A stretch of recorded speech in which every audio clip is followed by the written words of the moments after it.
Hello, everyone, and welcome to Off the Cuff, and we are on location at Jackson Prison. This has been shut down since 1934, and right now it is open for tours. It's really cool. This guy's doing some hard time over here, but we'll talk to him later. And we are actually in a place where the tours start, and we have with us Jim and Steve, who conduct the tours here at Jackson Prison. And it's really a phenomenal place, and it's sort of eerie at the same time. But Steve, you were telling us this has not been open since 1934. So what, other than the tours, what other things are happening here? Because it's a huge facility. After the prison closed in 1934, it became a National Guard armory sometime in the early 1940s, remained a National Guard armory right up until about 2004. And at that point they remodeled it all and turned it into an artist residential facility. But they found out that they couldn't just let artists be here. They had to let everybody in. So today it's a residential facility. There's 62 apartments here, but we still have some very talented artists here, and we do the tours. So they live here at their own free will? They live in their own free will, yes, and they like it here. Wonderful. Well, that's an amazing transformation for a prison to become a residential area and facility. So, Jim, tell us what you do here, and tell us a little bit about the tours that come in. Well, what we do here with the prison tours is, because this is Michigan's first cell block, we start the tours here because Jackson, Michigan is really the ideal place if you want to go on a prison tour anywhere in the Midwest. Jackson has the two largest walled prisons in the entire North American continent. We have the one we're standing in right now, and we have the one 3 miles from here, the State Prison of Southern Michigan.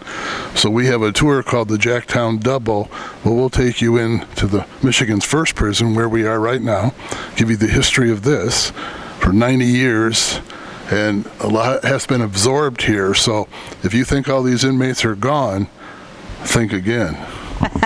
Okay, you were telling me something about some ghost tours that were happening, but the residents were not too happy about that. So tell us about that. You know, I don't think the residents cared. It was the landlord that didn't like the ghost tours. He says, who's going to rent my apartments if they're haunted? And he shut the ghost tours down, and I still get calls all the time with groups that want to come and do ghost tours, and they say that there's ghosts. I've never seen one, unless it's Jim. I'm not sure, but yeah, it was a great time back when we were doing them. Though they would come in and they would spend 3 or 4 hours in the bowels of this place just looking for ghosts. Wow. Well, that sounds fun, I guess, if you're into that stuff. But now this particular prison is closed, right? And then the other one is again not really functionable. So what prison is actually out here? The other prison is functional.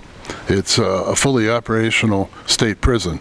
It's the particular cell block that we go in out there, 7 block, which has been closed since 2007. And why did they close that? Well, there's not just one answer to that. It was actually the prison population had been going down. There's economics involved with it. A number of factors that they didn't really need this huge cell block. And so after a while, they decided that the corrections department decided it would be nice to have the people be able to come in there and see what it's like for prisoners to spend time in prison. So we would have more empathy for that kind of thing, which I think is a good idea. In the history there, because there's been a lot of famous or infamous inmates that we talk about out there, and we talk about escape stories at both prisons, some of which are hilarious. What kind of famous individuals have had the privilege, I guess, of staying at Jackson Prison? Well, if you're I know Kwame Kilpatrick was one of them. He was. The famous Jack Kevorkian was here in the prison in Jackson. But everybody starts here. There's 83 counties in Michigan, and if you're convicted by a circuit court in any one of those counties by a judge and sentenced to state prison, you all come to Jackson. So everybody is processed through Jackson. Everybody's processed from the way back from the day this prison started up until today. Everybody comes to Jackson. So no matter if you're famous or not famous, they all come here. And so there's a lot of stories, especially with inmates you might not have heard of, but the entire Purple Gang who was arrested, who were convicted, the Detroit's famous Purple Gang, all started here in this prison, and then we tell their story how they took over the prison 3 miles from here. So you have tours that come in. So what kind of people actually come through these doors for the tours, and who gets to be housed in this thing? The lucky ones are the ones that we look for somebody that likes to have fun, first of all. But we have bus tours. He's looking right at Bob, I want you to know. We have bus tours, and we try to find out from the tour operator who is the character on that bus, and we hold them out. Jim usually gives a little introduction while I'm getting them dressed in black and white stripes. And then as soon as I get them ready, I march them in there, and we have a good time with them. We hand them their honey bucket as they step in, and people don't realize it because this is not the way this prison looked. There was 328 cells in here. There was never any heat. There was never any electricity, never any plumbing. 328 honey buckets.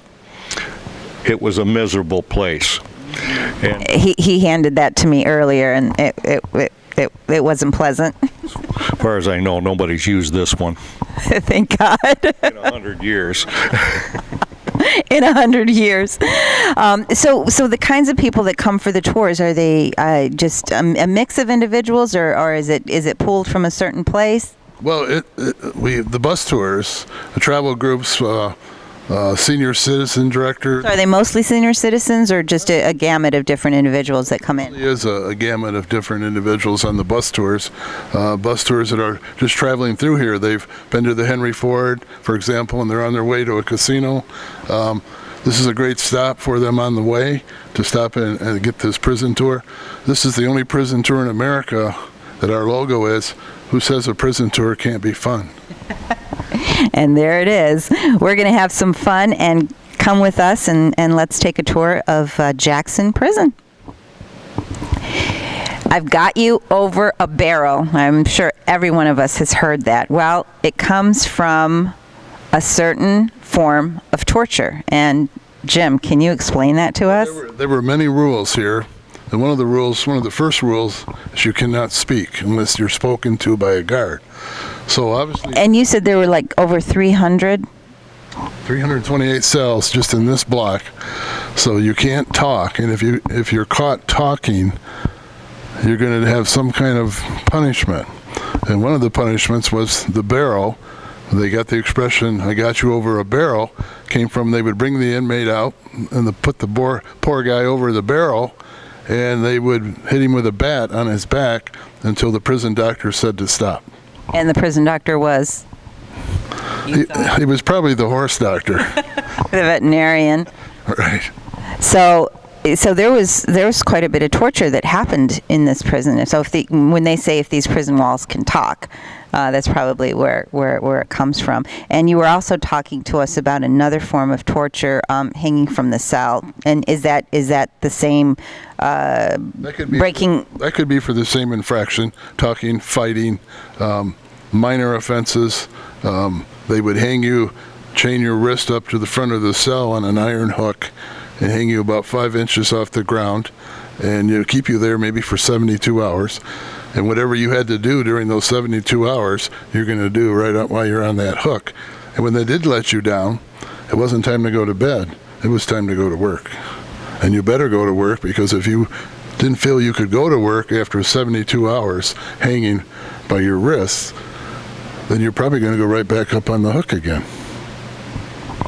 Well, things have certainly changed since then. I hope and imagine. But looking at these pictures as well, you look at the whipping post, and there's sort of some other pictures there in terms of the torture that was happening. So when you look at rehabilitation back then too, I'm thinking that was almost nil to none. Yes, I mean, you're right. You're absolutely right. Like I said, or like I tell the groups that come, you could be in pretty good health when you came here. You didn't have a death sentence, and you could suffer punishments and lack of nutrition that could put you on a deathbed. The punishments here were very severe. So, how do you sort of see things that are differently done back then to what we have now? Well, back then you came here to be punished, not as punishment. And there's just a real slight difference there, but if you're the guy that came here to be punished, that's what you would be. The guards were encouraged to look for infractions. Any small infraction, you could be punished for it. You might not make your quota in the factory that you were working in, or there's any number of different things that you might do that would get you over the barrel or on the whipping post. That's just the way it was. Today they're looking more towards rehabilitation, and I think it's changed, and it's actually changed here in the last 15 years. They're starting to look more towards rehabilitation. But up until then, it was pretty much a warehouse. They put you in the prison.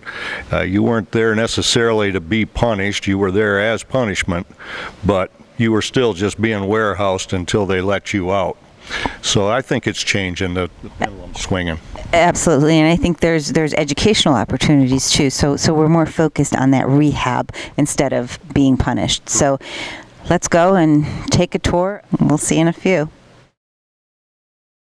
We're standing in front of a mural here at Jackson Prison, and it has some history. So Steve, tell us the history of this mural. Well, this mural was made through a grant from the Michigan Humanities Council, along with the other murals that are here. All these murals are based on a photograph, except for one. There's one. This one is based on a photograph. But this mural itself, we call it the Grand Mural, it describes this place as it was in 1882 after the prison was complete. It was probably Jackson's first park. It was beautifully landscaped. It was a great place to come. The people from the town would come in and they would have watermelon festival or listen to the bands. They said especially during Prohibition, the musicians here were the best musicians in Michigan because they couldn't run very fast when their speakeasy got busted carrying that bass fiddle or whatever they were using. But yeah, we had some great musicians here, and it was a place where all the town pretty much interacted with the prison. So you had nice landscaping, and it was just part of the town. That was beautiful on the outside kind of thing. On the outside. In fact, back then, if you had a sweetheart and he wanted to take you out for an afternoon, for a quarter, he could buy a ticket and take you through the prison, and you could see the inmates in their natural habitat. Sounds a little bit of a funky date to me, but maybe back then it was exciting. Yeah, maybe. Bring your own nose plugs. Bring your own nose plugs. On we go for the tour. So we're standing in front of a mural of a Jackson Wagon Company that was started in 1837. I'm told that the building that these wagons were made is still actually erect across the way. But there's an interesting story that goes with this. So tell us about the wagon that was made, the specific wagon that was made. Yes, it is a great story. Around 1882, a telegram came here from the owner of the world's largest circus, P.T. Barnum, and he said, "I need you to build me a wagon for my star attraction." That star attraction was making $1 million a year for his circus, unheard of in the 1800s. Absolutely. In the 1800s. Well, that star attraction was an elephant. And it wasn't just any elephant, it was the largest elephant in the world. His name was Jumbo, and he was 14 feet high, tons and tons of elephant, but he was getting older and he could make the long walk from the train stations to where the big top was. So the inmates here in this first prison built this giant wagon. And if you Google this, you can see Jumbo, you can see the wagon with the giant letters Jumbo, and on the back of the wagon, the Jackson Wagon Factory, where these inmates built this giant wagon for the #1 attraction in the circus in the 1880s. And there you have it. Jumbo's wagon started here, folks. So, since this was turned into a residence place, they have art studios here. So people who have different fields of art and are creative can actually come here and do their work. So tell us about that. Well, it was designed for artists, and just like you said, you don't get a swimming pool if you move in here, but you do get an art studio if you're an artist, and it comes with the rent. So it attracted artists, and we've got some very good ones. The ones that did the murals, Jean Weir did all these murals, and she's a very talented artist. We've got another guy down here, Lou Cabile. We sell a lot of his stuff in our gift shop. So obviously murals, so is it like pottery, is it crafts, is it just a gamut of different kind of artistic things? We've had people, one gal was a wood carver. Okay. And she did a lot of neat stuff with wood.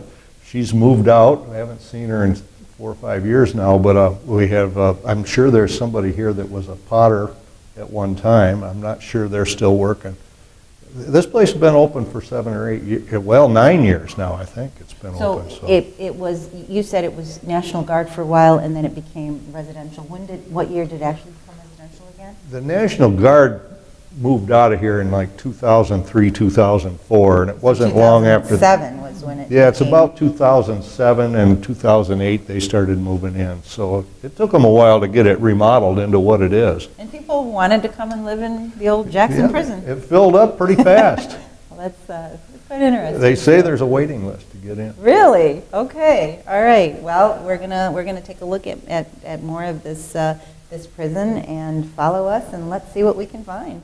Okay, so we are in one of the older prison cells that has been converted to a studio right now. And a little bit ago you were explaining about there's these different The arches. the arches up here, and each arch really configures one prison cell. Correct. And that's hard, and it's hard to tell what it was. And I look at the floor down here and you see different patterns on the floor, and I don't know if it means anything or not, but the cell would probably be bigger than the one in the other area because this is a later addition, but it wasn't much wider. I mean, you're looking at the arch here, and there'd be a wall coming right down here and a wall coming down over there. So it still wasn't a pleasant place for sure. So now it's an art studio. It's an art studio. And from being a prison to creating beautiful colors and creativity and all these beautiful murals. So do they sell their art? Yeah, Lou sells his art quite a bit. He's probably the most active artist here now anymore. We sell his stuff in our prison store. He does murals around town. So the fact that he's a resident qualifies him to get this space for free as Correct. well. And Correct. to work out of here. Yeah, and he does a lot of, he has art classes in here. He's a pretty active guy. Oh, Jackson Prison, everyone. All right, we're going down into the dungeon, and I hear it's not a pleasant place down there, but we are going to brave it. So Jim, tell us what we're going to find down there. This is solitary confinement. Every prisoner who came here for 90 years spent the first 2 weeks of their imprisonment down here in a solitary cell in darkness with bread and water for those 2 weeks to break their spirits. Regardless. And in those days, this was the only prison for juveniles, men, and women. So they all spent time in solitary confinement, and they continued to use this as a form of punishment throughout your term of imprisonment here, depending on what you did to deserve it. Some men could spend months down here. The way he says that is very intriguing as well. So let's go down and see what's down there. Okay, it's been an adventure to get down here, but we are down in the dungeon, and these are tunnels. There's one on this side and there's one on the opposite side, and these are where the prisoners actually had to go through to get to the top, right? So tell us about this, and it looks pretty spooky in there. It is spooky in there. I've been down that tunnel. It's this tunnel behind us is the one that they would take to go down the street, right down Mechanic Street out here, where there was 7 or 8 other factories, and those prisoners would pop up in the factories when they went to work. Now, if we went down the other tunnel on the other side, that was probably one either to go into the factories that were inside the yard, or it may have been one where the guards would take it so they could get to the guardhouses in the outside. Guards are never armed in public or in with the prisoners. It's they'd be overwhelmed easily. So they wanted them to go to the tunnels because they didn't want them to escape going outside? I think that's so, and it very well could be, because this prison made Jackson into a big metropolitan, cosmopolitan area. And I think at a point in time, the people got tired of seeing these prisoners walk in lockstep right down the middle of this wonderful town. Jackson, by 1900, was the 3rd largest city in Michigan. And it was a hopping city, and they did not want to have prisoners walking through the middle of their city, so they put them underground where people couldn't see them. And were there any, fatalities, anything that, occurred while they were transporting them? Because I took a peek in there. It's very low, and if you had prisoners wearing chains and walking through there, it looks like a pretty difficult situation, especially if they were in solitary confinement and in the condition that you were describing earlier. Well, whether there was fatalities, I wouldn't be surprised if there was. We don't know any individual cases. One thing about this is what happens in prison stays in prison a lot of times. So what happened is really hard to determine. I don't know about anything like that. Well, it sounds like it's very probable. The conditions in Jackson Prison back then were horrific, and I've just been amazed with everything that I've learned here. The inhumane treatment of human beings is really, really, really unfathomable. But things are changing. Things have changed, and we're looking more towards rehabilitation rather than, as you said earlier, which I really loved that statement, rather than punishment. So we're here right now. We're going to try to get out of here, and we'll hopefully meet you upstairs. So Jackson Prison actually had its own train system that ran through the prison to take things that prisoners made and take them out into the public. So tell us a little bit about that. Well, they did. They actually weren't prison trains, but they were, because of the prison and the prison industries, and then all the factories here were different railroad lines. As many as 5 different railroad companies were bringing their trains here to Jackson to load these goods of all these factories, not only the ones outside the prison walls, the private factories, but also the ones inside, the Michigan State prison factories. And so they had a train gate out here where the trains would come in with their flat cars and their box cars, come into the prison, load up the goods from the binder twine, the furniture factories. They even had a sausage factory here, if you can believe that. They had a cigar factory, they had vineyards, they made wine here. So they had this was making money for the state of Michigan. In fact, this prison was almost made enough money that it covered its cost. They also produced all the food they ate here. So the trains were busy coming in and out of here. And at the train gate, the guards would try to catch those inmates who were hoping to get a free train ride out of the prison. Sometimes they did, but most of the time they did not. Well, fascinating story. So We've learned a lot about this particular prison. I am glad that it's closed, and we're moving on, and we're looking more towards still a human being has civil liberties, civil justice, and social justice, and a human being should be treated as a human being. Staying out of prison, even in this day and age, it is a horrible, horrific experience. So we always want to stay on the right side of the law. And now it is a lovely facility. And we have residents that are actually living here and have families and are creating lives and making something horrific into something beautiful. So, Jim and Steve, thank you so much for taking us on this wonderful, very amazing tour, and it was very interesting as well. But you actually have tours that you run through the building certain amount of times during the day, during the year. So tell us about that. And if someone's interested to come in, what do they do? Yes, it's actually really easy to book a tour here. We're opening the first week of April for the 2018 season. Steve is our general manager, and he will tell you how easy it is to book a tour with us. All right, Steve, tell us, how do we book a tour? You go online to historicprisontours.com and pick out the tour. We have 3 different tours right now that we're offering. We're soon to offer another one. We're probably by the end of the year we'll have a 4th tour that is available. And go online there, pick out the tour that you want. There's a good description of a tour of this building by itself, a tour of both of them. We call it the Jacktown Double. Or you can go for a standalone tour to Cell Block 7. And any one of those tours, you can book them online. We do it by reservation only. So book it online at historicprisontours.com. And how many people do you take on the tour at one time? I will take as many people as you can bring. 20 per tour guide. And if you've got 35 people, don't worry, I'll get another tour guide. Sounds good. So historicprisontours.com. Correct. All right. Thank you so much. Well, thank you for being here. It's always exciting to have fun. And we had fun. Thank you, Jim. Thank you, Steve. And thank you for touring Jackson Prison with us.